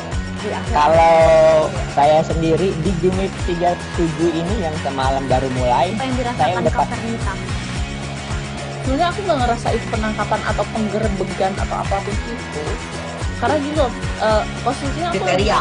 Jadi kita mengenal disebut dengan stroke yang tidak berdarah dengan stroke yang berdarah. Stroke yang tidak berdarah itu biasanya ditandai dengan adanya penyumbatan. Kalau itu terjadi di sini mungkin pikirnya tidak ke situ kali ya. Tapi kalau di Korea atau di Kamboja itu ada beberapa paper yang saya itu Mas, ya, dulunya tukang koran. Oh gitu ya. Tukang koran. Ya, saya baca itu Pak. Tuh kan pernah baca kan? Ya. Jadi kalau saya jadi pangdam itu udah bersyukur banget. Si anak ini dijadikan sebagai tersangka begitu. Ya, kalau Terima kasih Anda masih bersama kami di Live Update. Kita beralih ke informasi selanjutnya, Saudara. Kisruh penarikan pesawat Susi Air dari hanggar di Bandara Kolonel R.A. Besing ditanggapi pemerintah daerah Kabupaten Malinau. Persoalan tersebut berawal dari keributan video viral diduga Susi Air diusir dari hanggar Bandara Malinau. Peristiwa yang terjadi pada pagi hari Rabu 2 Februari viral setelah dibagikan sendiri oleh pemilik maskapai Susi Pujiastuti melalui akun media sosialnya. Informasi lebih lengkapnya akan disampaikan oleh rekan jurnalis kami dari Tribun Kaltara, ada Muhammad Supri di sana. Halo Supri. Halo rekan Firda. Ya. Supri, bisa Anda informasikan bagaimana kronologi penarikan pesawat di Bandara Kolonel RA Besing Malinau ini? Baik rekan Firda dan Tribuners, selamat sore. Pada saat upaya penarikan pesawat milik maskapai penerbangan Susi Air di Kabupaten Malinau sebelumnya pada hari kemarin, hari Rabu 2 Februari 2022 sempat heboh karena dibagikan sendiri, dan sampai saat ini pun masih tampaknya masih berlanjut. Susi Pujiastuti masih tidak terima dengan perlakuan dari pemerintah Kabupaten Malinau yang dia nilainya secara paksa mengusir pesawat maskapai penerbangan Susi Air dari hanggar Bandara Kolonel RA Besing Kabupaten Malinau. Perlu kami sampaikan bahwa hanggar ini merupakan bangunan atau aset milik pemerintah daerah, yang dimana kontrak sewa menyewa di sebelumnya pada tahun 2021 telah ditandatangani oleh pemerintah Kabupaten Malinau dan penyewa dalam hal ini maskapai penerbangan Susi Air di Kabupaten Malinau. Untuk kronologinya sendiri, pada saat kemarin sebelum video viral yang dibagikan langsung oleh pemiliknya Susi Pujiastuti atau ex mantan Menteri Kelautan dan Perikanan RI ini sebelumnya tampak di Bandara Kolonel RA Besing telah bersiaga pada pagi hari sekitar pukul 9 pagi, di mana terdapat personel Satpol PP, puluhan personel Satpol PP dan belasan personel Dinas Perhubungan Kabupaten Malinau bersiaga di depan Bandara Kolonel RA Besing. Sebelumnya, sebelum peristiwa penarikan pesawat dari hanggar tersebut, peristiwa ini dipicu oleh habisnya masa kontrak Susi Air di hanggar milik Pemda Kabupaten Malinau tersebut. Namun berdasarkan hasil dari klarifikasi bersama dengan pemerintah Kabupaten Malinau pagi tadi, diketahui kontrak perpanjangan sewa menyewa Susi Air ini telah habis pada tahun 2021, sehingga perlu diadakan pengosongan yang sebelumnya 3 kali telah disampaikan oleh pemerintah Kabupaten Malinau, yang berasal dari hasil klarifikasi dari pemerintah Kabupaten Malinau. Video viral tersebut sempat mencuat di publik pada hari kemarin, di mana Susi Pujiastuti sendiri menyayangkan langkah dari pemerintah daerah melalui Satpol PP yang dinilai telah memperlakukan aset milik maskapai penerbangan tersebut secara sembarangan begitu. Ketika ditanya soal pada hari yang sama, ditanya klarifikasi dari pemerintah daerah belum mau memberikan jawaban, sehingga pada pagi hari tadi baru kami bisa mengumpulkan keterangan dari pemerintah daerah Kabupaten Malinau. Supri, kabarnya Pemda Malinau sudah menyampaikan klarifikasinya terkait diusirnya pesawat Susi Air dari hanggar tersebut. Bagaimana isi klarifikasi dan kronologi ditariknya pesawat Susi Air ini? Baik, rekan Firda, pagi tadi atau tepatnya siang tadi di kantor Bupati Malinau, pemerintah daerah Kabupaten Malinau telah menggelar jumpa pers terkait dengan klarifikasi video viral dugaan pengusiran maskapai penerbangan Susi Air dari hanggar Kabupaten Malinau. Isi klarifikasi menjelaskan tentang duduk perkara dan kronologis penarikan pesawat tersebut dari hanggar. Berdasarkan keterangan yang kami peroleh dari pihak pemerintah daerah, dalam hal ini disampaikan langsung oleh Sekretaris Daerah Kabupaten Malinau mewakili pihak pemerintah Kabupaten Malinau, menjelaskan bahwa kontrak penyewaan hanggar milik pemerintah daerah itu dilakukan per tahun, per masa kontrak 1 Januari hingga 31 Desember tahun berjalan. Dalam hal ini kontrak sewa menyewa antara Susi Air dan pemerintah Kabupaten Malinau telah habis masa pada 31 Desember 2021 yang lalu. Pada konferensi pers juga dijelaskan oleh Sekretaris Daerah Kabupaten Malinau versi dari pernyataan pemerintah daerah Kabupaten Malinau bahwa pemerintah daerah Kabupaten Malinau telah melayangkan surat pemberitahuan 3 kali sebelum upaya penarikan paksa pesawat Susi Air dari hanggar Kabupaten Malinau, hanggar Kolonel R. Abesing Malinau dilaksanakan. Untuk kronologisnya sendiri juga dijelaskan bahwa pada 9 Desember 2021 lalu pemerintah daerah Kabupaten Malinau telah menyampaikan pemberitahuan bahwa pemerintah daerah Kabupaten Malinau tidak lagi memperpanjang kontrak Susi Air terhadap hanggar tersebut. Kemudian surat tersebut ditanggapi oleh maskapai Susi Air melalui Dinas Perhubungan pada tanggal 3 Januari. Dinas Perhubungan melihat tidak ada langkah pengosongan dari maskapai sendiri untuk mengosongkan hanggar tersebut. Kemudian pada tanggal 3 Januari, Dinas Perhubungan Kabupaten Malinau kembali melayangkan surat pemberitahuan kepada Susi Air untuk segera mengosongkan hanggar bandara. Namun sehingga waktu yang telah ditentukan tidak juga di perintah tersebut dilakukan oleh Susi Air. Kemudian pada Dinas Perhubungan Kabupaten Malinau kembali mengirimkan surat pemberitahuan kepada Susi Air pada tanggal 10 Januari 2022 lalu untuk segera mengosongkan hanggar tersebut. Salah satu yang menjadi dasar kenapa pemerintah daerah Kabupaten Malinau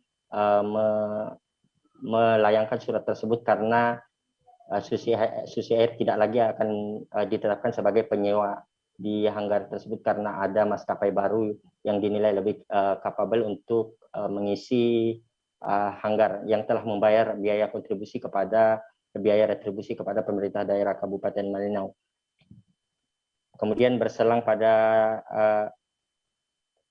beberapa hari kemudian kembali pemerintah daerah Kabupaten Malinau melayangkan ultimatum atau surat peringatan ketiga berisi tentang akan dilakukan upaya penarikan paksa pesawat ketika tidak diadakan pengosongan untuk hanggar bandara tersebut.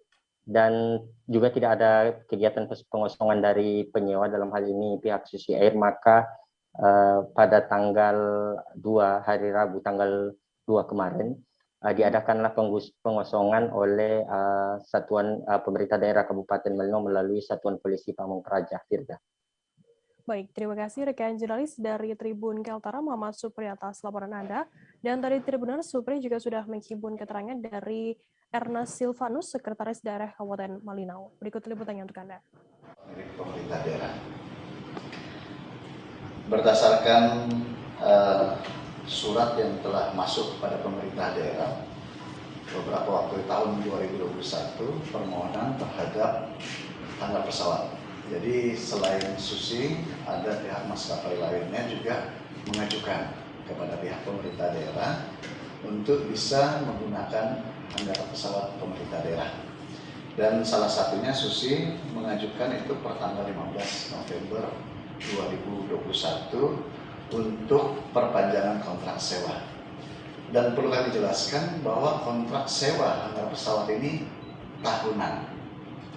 Jadi setiap tahun yang berlaku mulai 1 Januari sampai dengan 31 Desember. Dan pemerintah daerah bisa memberi atau dapat memberikan kepada sepihak manapun juga yang dianggap memenuhi ketentuan atau kriteria terhadap penyewaan hanggar pesawat. Yang kedua, perlu kami sampaikan, mungkin kalau kita membaca klausul salah satu perjanjian, di pasal tentang berakhirnya perjanjian, pasal 9 ayat 1. Perjanjian ini bisa berakhir dengan catatan A. Apabila tidak diperpanjang lagi setelah berakhirnya masa berlaku perjanjian. Yang ke B, perjanjian berakhir apabila kejadian dimaksud pada pasal 7 ayat 5, pihak pertama tidak memungkinkan untuk menyediakan atau menunjuk bangunan sebagai pengganti pihak pertama. Yang ketiga, yang C, apabila pihak kedua lalai melakukan kewajiban-kewajibannya seperti diatur dalam perjanjian ini. Dibangunnya Museum Holocaust yang ada di Minahasa, Sulawesi Utara menuai pro kontra dari berbagai pihak. Museum yang diresmikan pada peringatan Hari Holocaust Internasional pada 27 Januari lalu ditentang berbagai kalangan.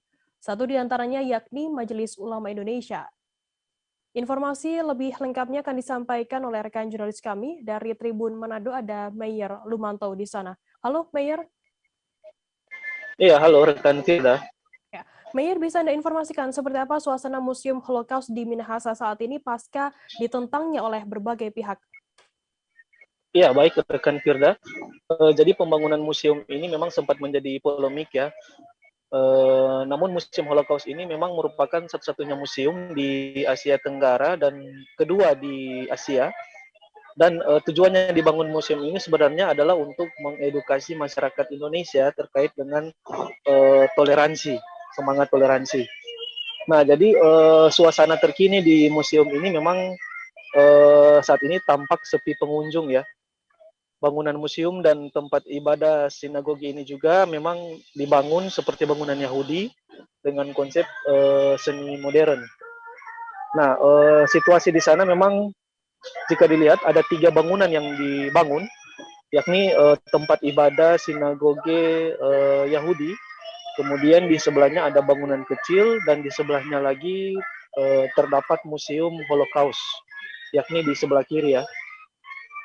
Nah, di dalam museum ini sendiri memang terdapat foto-foto bersejarah tentang peristiwa Perang Dunia kala itu. Namun dari gambar-gambar yang terlihat memang ini lebih ditekankan, maksud saya museum ini memang lebih ditekankan terhadap kemanusiaan ya, aspek-aspek kemanusiaan dan keadilan dari gambar-gambar yang dipajangkan di dalam museum ini. Begitu rekan. Sejak diresmikan pada Januari lalu, apakah sudah ada warga yang berkunjung ke Museum Holocaust ini? Iya, memang sejauh ini hanya yang datang ke sini memang belum ada warga yang datang karena memang baru diresmikan dan memang belum dibuka secara umum ya. Namun sejak tadi memang sudah mulai dibuka secara umum dan ada beberapa warga yang sudah datang untuk melihat langsung Museum Holocaust ini. Mayer, bagaimana kemudian tanggapan dari warga sekitar tentang keberadaan Museum Holocaust ini? Iya, jadi warga sekitar khususnya di Tondano, Kabupaten Minahasa, memang tidak mempermasalahkan adanya bangunan dari Museum Holocaust ini sebagaimana yang dipolemikan selama ini ya. Jadi warga di sana memang menuturkan bahwa mereka mendukung atau semangat toleransi di Tondano sangat terasa ya. Jadi tidak ada masalah dengan pembangunan yang ada di pembangunan Museum Holocaust ini yang ada di Tondano Minahasa ini. Begitu rekan Firda. Baik, terima kasih rekan jurnalis dari Tribun Manado, Mayer Lumanto atas laporan Anda. Dan tadi Tribuners, Mayer juga sudah menghimpun keterangan dari Presiden atau pendiri Museum Holocaust, Rabbi Yaakov. Berikut liputannya untuk Anda. Rasisme dan kebencian, hatred and racism. Kita tahu kalau rasisme dan hatred ini kita biarkan, maka sejarah membuktikan pernah terjadi sebuah tragedi kemanusiaan. Bicara Holocaust ini bukan hanya bicara tentang Yahudi ya, karena ada 6 juta orang Yahudi yang meninggal di Holocaust, ada juga 5 juta orang non-Yahudi yang meninggal di Holocaust. Mereka adalah orang dari Gipsi, saksi Jehovah, para kaum difabel, juga lawan-lawan politik Hitler, dan yang terakhir kalangan LGBT. Jadi dengan adanya Museum Holocaust, kita ingin memberi pesan bahwa segala macam hatred atau rasisme itu pada pihak manapun, etnis manapun itu tidak dibenarkan. Kita belajar bagaimana orang harus bisa menerima perbedaan pandangan politik dengan menerima kaum difabel. Jadi menerima segala hal yang bisa menunjukkan kepada kita bahwa kita belajar dari peristiwa tragedi kemanusiaan ini. Jadi ini murni dari kami, ini murni dari kalangan Yahudi di Indonesia, tidak ada bantuan dari pihak manapun, apalagi pihak asing.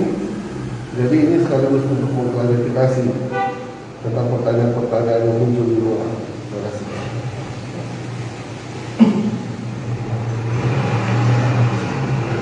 Ya, fasilitas yang ada di dalam museum ini apa saja? Ya, untuk sementara ini hanya berisi pameran foto dan juga pengenalan video tentang berhubungan dengan Holocaust, tapi ke depan akan diisi dengan beberapa artefak yang berhubungan dengan Holocaust, itu sedang diupayakan. Tapi yang pasti intinya tetap ini hanya untuk mengenang tragedi kemanusiaan, tidak ada agenda politik apapun, karena ini hanya untuk urusan kebudayaan. Pasar Bersehati di Kota Manado akan direnovasi pemerintah Kota Manado. Semua pedagang akan dipindahkan sementara ke lokasi yang telah disiapkan oleh pemerintah. Informasi lebih lengkapnya mengenai hal ini akan disampaikan oleh rekan jurnalis kami dari Tribun Manado, ada Fistel Mukua di sana. Halo Fistel. Ya, halo rekan Firda. Ya. Fistel, bisa Anda informasikan bagaimana pantauan di lapangan terkait pemindahan PKL ini? Ya, makasih rekan Firda. Memang dari hasil pantauan kami dari Jembatan Soekarno, memang di sana sudah ada lapak-lapak yang kosong, namun masih ada pedagang yang berjualan. Karena memang dari kami lihat dari jembatan, memang sudah ada beberapa atap dari Pasar Bersehati yang rusak. Jadi memang sudah saatnya untuk diperbaiki.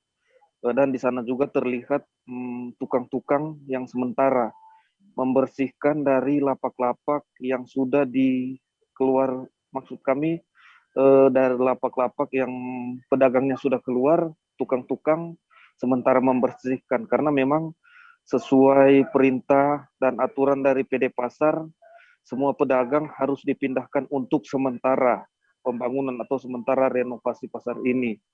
Jadi memang akan dipindahkan semua, namun memang masih ada sedikit keterlambatan karena pedagang yang lainnya sudah pindah karena sudah ada tempatnya dan mereka dengan cepat membuat lapak. Tapi ada yang lain masih sementara membuat lapak, jadi memang belum langsung pindah sekaligus. Jadi ada tahapan-tahapannya. Namun memang dari PD Pasar sudah menyampaikan kepada para pedagang agar lebih mempercepat pemindahan lapak karena lebih cepat lebih bagus mereka untuk melakukan pembangunan untuk Pasar Bersehati ini. Jadi dari hasil pantauan kami para pedagang sementara berpindah tempat. Begitu rekan Firda. Oke, kemana saja para pedagang tersebut dipindahkan, Fistel? Ya, para pedagang ini akan dipindahkan hanya di samping Pasar Bersehati, yaitu di pasar, maksud kami di Pelabuhan Calacak Kalimas. Selain di Pelabuhan Calacak Kalimas, di sampingnya juga ada di gerbang masuk Pelabuhan Kota Manado, di situ di Jalan Veteran akan digunakan sementara, sehingga ada relokasi, maksud kami ada arus lalu lintas, pengalihan arus lalu lintas untuk beberapa lama ini, karena sementara dalam renovasi pasar ini arus lalu lintas dialihkan ke tempat yang lain karena Jalan Veteran ini digunakan oleh para pedagang. Dan memang juga para pedagang sudah mendapatkan nomor sebagaimana nomor yang mereka undi, dan setiap nomor itu sudah di setiap jalan sudah dibuatkan kotak-kotak, setiap kotak itu sudah ada nomor-nomornya. Jadi bagi pedagang yang mendapat nomor harus mencari nomor-nomor yang sudah ada di kotak khusus mereka membangun lapak. Demikian rekan Firda. Official, apa tanggapan dari warga sekitar dengan adanya renovasi Pasar Bersehati ini? Ya, dari para pengunjung dan juga pedagang memang mereka harapkan dengan adanya pembangunan ini Pasar Bersehati akan lebih baik lagi ke depan. Apalagi memang sesuai informasi yang kami dapat dari pemerintah, Pasar Bersehati ini akan dibangun pasar ekowisata. Jadi memang akan bersaing dengan pasar-pasar retail atau swalayan lainnya. Ya, jadi dari warga berharap dengan pembangunan Pasar Bersehati ini ke depannya akan lebih nyaman bagi para mereka pedagang maupun para pembeli. Karena memang untuk saat ini, jika hujan mengguyur Kota Manado, memang masih ada beberapa tempat yang banyak becek atau ada genangan-genangan air. Untuk itu warga berharap ke depannya pasar Nado ini akan menjadi pasar yang bisa bersaing dengan retail lainnya. Begitu rekan Firda. Baik, terima kasih rekan jurnalis dari Tribun Manado, Fisael Mukon atas laporan Anda. Selamat bertugas kembali. Ya. Kita beralih ke informasi selanjutnya, Saudara. Tim Pemekaran Provinsi Papua Barat Daya kembali menggelar Fokus Group Discussion atau FGD untuk menyusun naskah akademik calon daerah otonomi baru atau DOB di wilayah ini. Rencananya DOB Papua Barat Daya akan meliputi Papua, Kabupaten Sorong, Sorong Selatan, Raja Ampat, kemudian Tambrau, Maibrat, dan Kota Sorong. Untuk mengetahui informasi lebih lengkapnya, saat ini kami sudah tersambung dengan jurnalis dari Tribun Papua Barat, ada Safwan di sana. Halo, Safwan. Halo, selamat malam, Firda. Ya, Safwan, bisa Anda informasikan bagaimana pantauan Anda saat pelaksanaan FGD penyusunan naskah akademik DOB Papua Barat ini? Ya, Firda dan juga Tribuners dimanapun Anda berada, hari ini dapat saya kabarkan dari Kota Sorong, Papua Barat, bahwa sejak pagi tadi, tim pemekaran Provinsi Papua Barat Daya dan juga sejumlah tim penyusun dokumen naskah akademik calon Provinsi Papua Barat Daya telah melakukan pertemuan dengan sejumlah pihak, baik tokoh masyarakat, tokoh agama, dan juga tokoh perempuan serta tokoh pemuda di Kota Sorong. Sebelumnya tim tersebut telah melakukan pertemuan di sejumlah daerah di wilayah Sorong Raya terkait dengan rencana pembentukan daerah otonomi baru atau Provinsi Papua Barat Daya di Provinsi Papua Barat. Begitu, Firda.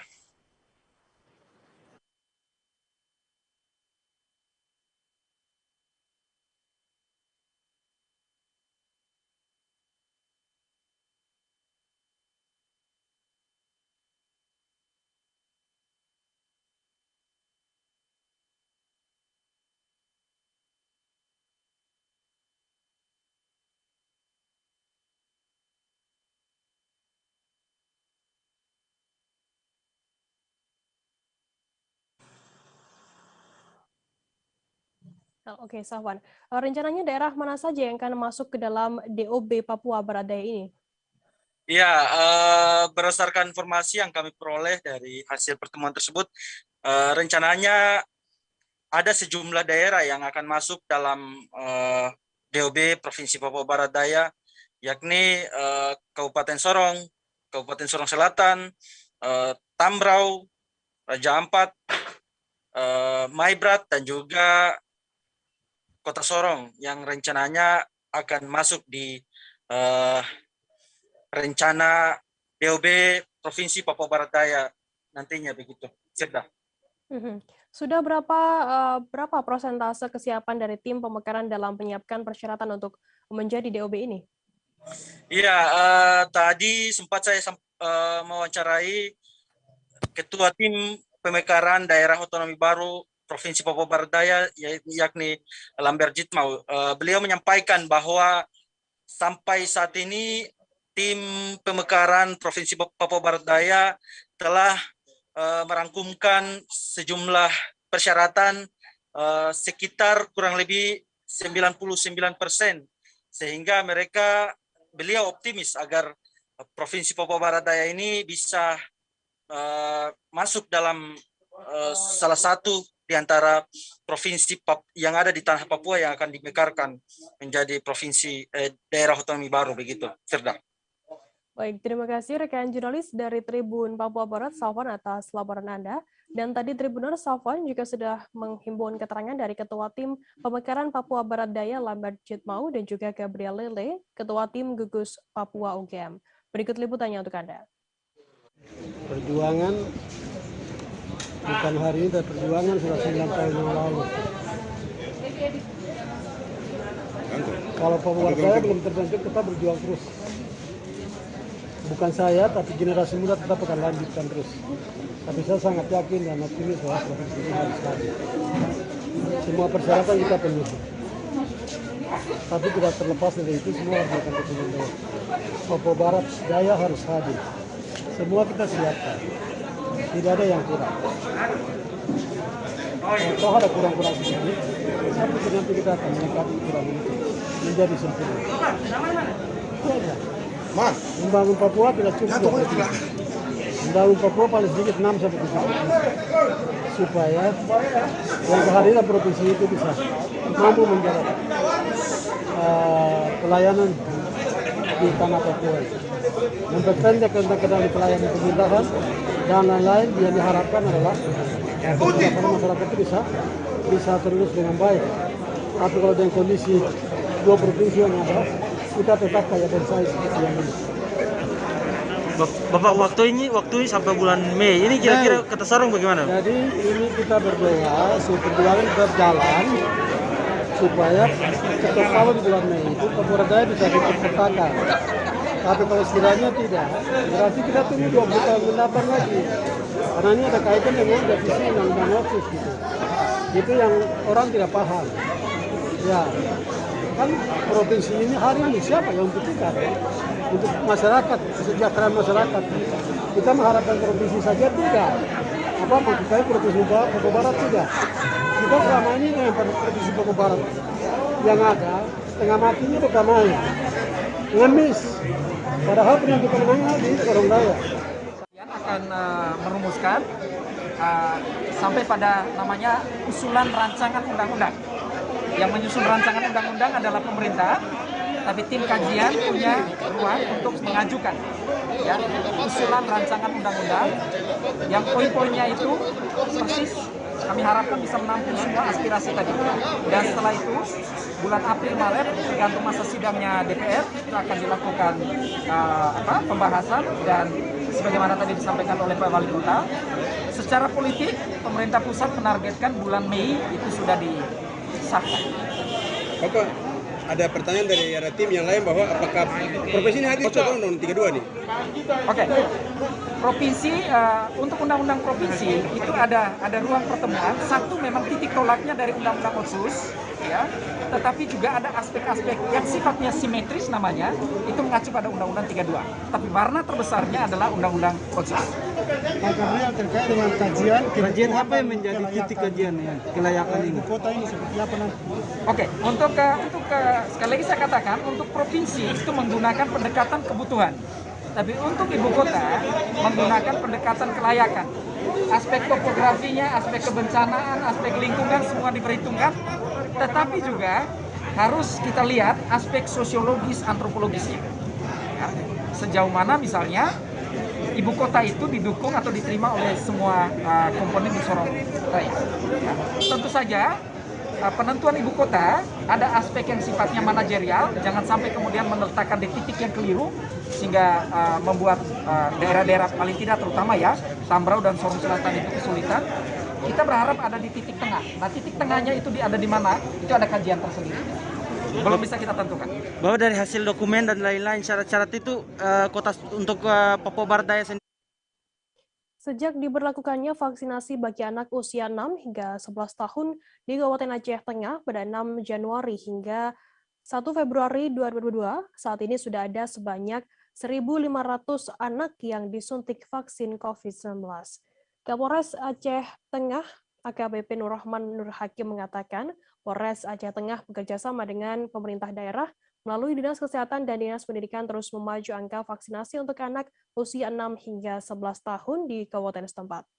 Informasi lebih lengkapnya akan disampaikan oleh rekan jurnalis kami dari Serambi News Indonesia, ada Budi Patria di sana. Halo, Budi. Halo, Firda. Halo, Kak Firda.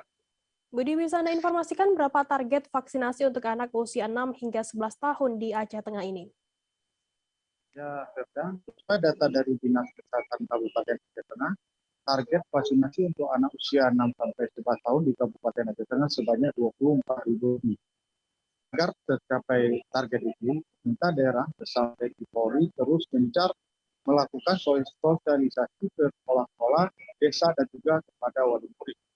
Pemerintah daerah bersama TNI Polri juga menggelar vaksinasi tugas maupun di gerai-gerai vaksin milik Polres Aceh Tengah dan Kodim setempat. kegiatan ini juga menyediakan dompet berupa sepeda, peralatan olahraga, perlengkapan sekolah, dan peralatan elektronik. Dan pengundiannya sendiri dilakukan cara mengundi nomor handphone dari peserta vaksin itu sendiri. Bisa jadi orang bisa saja, bisa anak atau orang tuanya. Itu Firda. Sejauh ini sudah berapa jumlah anak yang sudah divaksin COVID-19 di sana? Ya Firda, dari target sebanyak 24.000 lebih itu yang wajib vaksin dan sudah divaksin sejak tanggal 16 Januari sampai dengan 3 Februari 2020 sudah mencapai 3.700 orang atau 5% kurang sudah divaksin. Dan agar tercapai vaksinasi ini anak usia 11 tahun dari tengah bisa tercapai, pemerintah daerah bersama untuk terus melakukan sosialisasi ke sekolah maupun ke kampung-kampung. Demikian, Firda.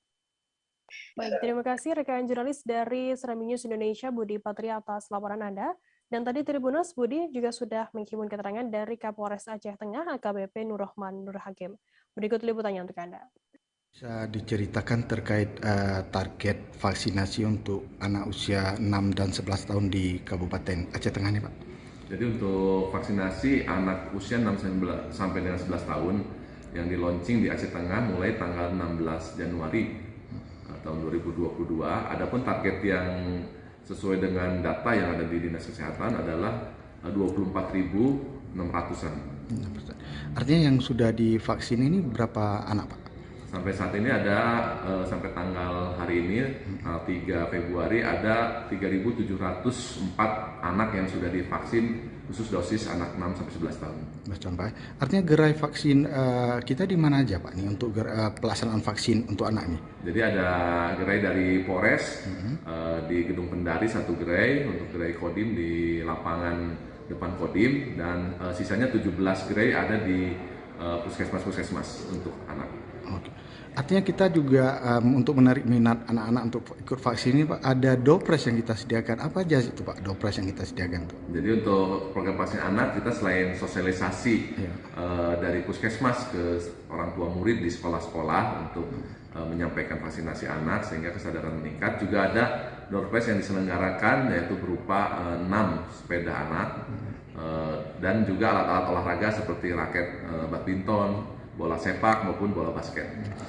Mungkin Pak, himbauan untuk orang tua agar capaian vaksin ini di Takengon ini tercapai, Pak, kan? Himbauan kita, Pak, terhadap orang tua agar mau divaksin anak-anaknya, Pak. Jadi untuk orang tua bahwa vaksin itu aman dan halal, dan juga untuk anak-anak 6 sampai 11 tahun juga merupakan program pemerintah untuk mencegah COVID-19 ya, karena di mana umur 6 sampai 11 merupakan kelompok rentan terkena virus COVID-19. Sebanyak 6 guru dan 7 murid SD Negeri 24 Ujung Gurun, Kecamatan Padang Barat, Kota Padang, positif COVID-19. Akibatnya sekolah tersebut ditutup untuk sementara waktu hingga Sabtu 5 Februari mendatang. Selama sekolah ditutup, para murid tetap melakukan pembelajaran secara daring di rumah masing-masing. Informasi lebih lengkapnya akan disampaikan oleh rekan jurnalis kami dari Tribun Padang. Ada Rahmat Panji di sana. Halo, Rahmat Panji. Halo, Firda. Ya, Panji, bisa Anda informasikan bagaimana untuk kronologi sehingga ada belasan guru dan murid di SD Negeri 24 Ujung Gurun ini terpapar COVID-19? Baik, itu awalnya terjadi karena akan dilaksanakannya vaksinasi usia 6 sampai 11 tahun untuk SD Negeri 23 dan 24 Ujung Gurun. Jadi menjelang vaksinasi tersebut ada 10% sampel untuk dilakukan swab terlebih dahulu pada hari Kamis tanggal 27 Januari 2022. Dari swab 10% murid dan guru tersebut terdapat 1 orang guru positif COVID-19 dari SD Negeri 24 Ujung Gurun. Jadi SD Negeri 24 dan 23 itu berada dalam satu komplek. Jadi karena sudah ada yang positif 1, dilakukan kembali swab kepada guru dan murid di hari Seninnya. Pada hari Senin itu terpapar ada sebanyak 5 orang guru tambahan, jadi berarti ada 6 orang guru dari SD Negeri 24 dan 7 orang murid dari SD Negeri 24 yang positif COVID-19. Sehingga pada hari Rabu itu sekolah sudah ditutup. yaitu di SD Negeri 24, sedangkan di SD Negeri 23 sempat dibuka, namun pada pagi hari pihak BPBD melakukan penyemprotan dan akhirnya murid dipulangkan. Seperti itu rekan Firda. Bagaimana untuk kondisi sekolah setelah adanya kasus positif di sekolah tersebut? Jadi sekolah setelah diketahui ada 6 orang guru dan 7 orang murid positif COVID-19 itu langsung ditutup. Jadi pada hari Rabu, karena hari Selasa itu almanak merah, jadi di hari Rabu itu untuk SD Negeri 24 itu ditutup, sedangkan SD Negeri 23 tetap sekolah seperti biasa atau pertemuan tatap muka seperti biasa. Namun karena ada penyemprotan dan sterilisasi dengan disinfektan oleh pihak BPBD Kota Padang, kedua murid SD Negeri 23 juga dipulangkan. Nah, dan pada hari ini, yaitu Kamis, kedua sekolah yang berada dalam satu komplek itu ditutup, keduanya ditutup. Murid itu belajar di rumah, tidak ada lagi PTM seperti biasa, belajar di rumah, daring, hingga hari Sabtu, dan hari Senin kemungkinan akan kembali sekolah jika tidak ada perubahan. Seperti itu rekan Firda. Panji, apakah ada indikasi varian Omikron pada guru dan murid yang terpapar COVID-19 ini? Berdasarkan data yang dihimpun oleh Tribun Padang dari Ketua Harian Satgas COVID Kota Padang dan Dinas Kesehatan, itu indikasinya ada, tapi untuk hasil lebih lanjut itu di Kota Padang belum ada labornya dan sampel dan untuk kasus ini sampelnya harus dikirim dulu ke Jakarta. Dan untuk pengetahuan lebih lanjut mungkin akan setelah sampel itu diuji di Jakarta. Jadi masih ada hanya kemungkinan besar terindikasi menurut Ketua Satgas COVID Kota Padang. Baik, terima kasih rekan jurnalis dari Tribun Padang, Rahmat Panji, atas laporan Anda. Selamat bertugas kembali. Tribuners, informasi tadi sekaligus menutup perjumpaan kita dalam live update hari ini. Jangan lupa saksikan terus live update di seluruh kanal YouTube dan Facebook Tribun Network. Saya Firdana, mewakili kru bertugas, pamit undur diri. Terima kasih dan sampai jumpa. Jangan lupa like, subscribe, dan share ya.